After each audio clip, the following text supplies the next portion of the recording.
Cyclone Idai landed near the port city of Beira on March 14th, unleashing catastrophic flooding and killing more than 750 people. Survivors are still in shock. My family was busy screaming, "Daddy, Daddy, where can I hide? Where can I hide?" People need food, shelter, and health officials are worried about a cholera outbreak.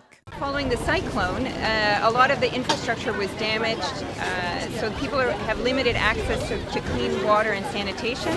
And the vaccine, this oral cholera vaccine, will help protect them from cholera. Thousands of miles away in the United States, members of the Diaspora are worried about their loved ones. Zimbabwe native Freeman Chari, who lives in the state of Ohio, says one of his childhood friends lost 5 relatives. When I spoke to him, it was so heartbreaking. I tried to contemplate how it feels like, but I cannot. Imagine if I can break down and I'm all these miles away from home. What about those people who have picks and shovels who are trying to dig down into the ground to retrieve their loved ones? Chari and 2 friends started a GoFundMe page with the goal of raising $10,000. Within the first week, we had delivered about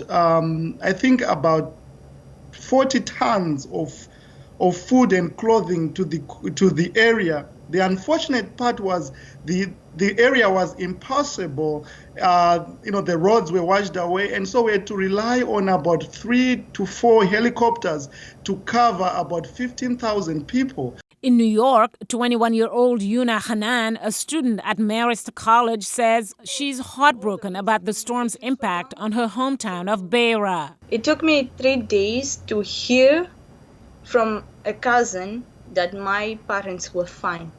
But I only spoke to my parents, I only heard my parents' voice after 6 days. Together with 2 other friends, they decided to start their own fundraising page. We also have that privilege of working on campus and get some money to send back home.